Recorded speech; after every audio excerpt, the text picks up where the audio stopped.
I'm going to jump ahead now. We'll go to the Chaos Nation, who are 4-5 in last place. I don't know if this fits into what Karrington has planned or not, but do we think maybe he's overestimated his ability to create chaos and destroy the league? Does that hinge on him winning? Does that hinge on him being in first place?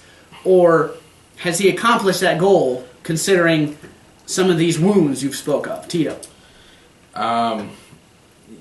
The question is, you have to ask is, does he care? You know, he has caused chaos. He's there to do whatever he wants. Doesn't care for the trophy, doesn't care for the league, doesn't care about much. He cares about causing chaos. So I don't think he really cares about what is going on at all. He's just there to do what he wants to do.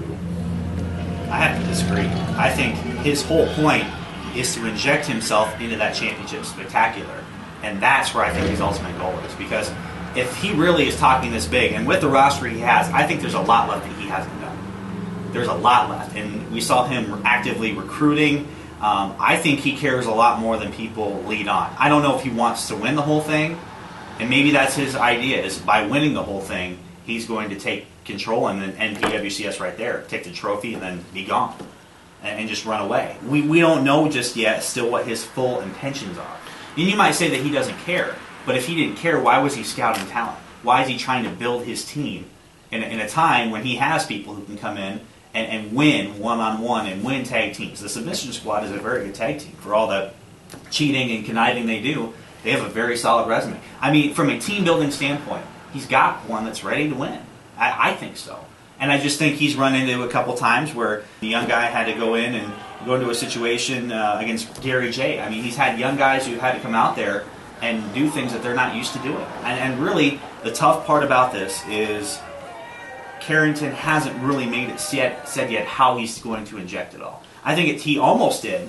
Jovi, like I said earlier, has reset things. Things are back to normal. Same old PWCS when it comes to the Ego Busters being guys you can't trust, near the top of the list, the blacklist leading, the resurgence not that far behind. There's something bigger planned. And I think it all revolves around him getting into the championship spectacular, or he wouldn't be here. There's something big that he has, and he's ready. And I think he wants to see someone like Kennedy maybe coming back in. He might be also pulling the strings to see how he's going to be able to get him some when it comes to his old friend. But what some people probably are not seeing is the subtle chaos caused. Last show, there was chaos that you probably couldn't see. Number one, people were trusting Jovi. Jovi was all acting sportsmanlike and being friendly. Yeah, that was him being conniving. But we started to think, is this a new Greg Jovi? At the same time, you saw Matt Fitchett team up with Zach Sawyers and help the Ego Busters. You also saw two men who have great sportsmanship of Stephen Kennedy and Makazi, who were very friendly and very sportsmen with one another, at the end of the show at odds with one another. And that's something that you probably would never see.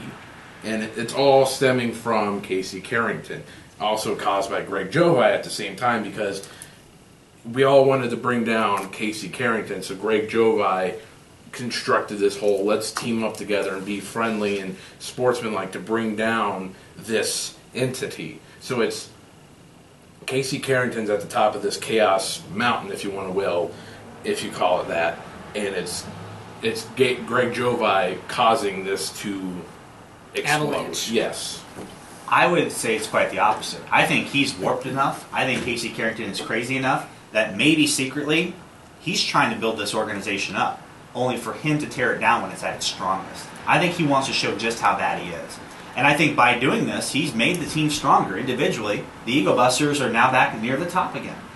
I think that there's a lot more strings that he's pulling that we haven't seen yet. Because I don't think he would be this confident and still this cool and relaxed in a situation where his back is against the wall.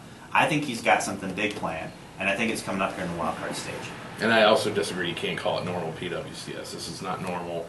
Everything's out of the water right now. Yeah, if that's what you want to say.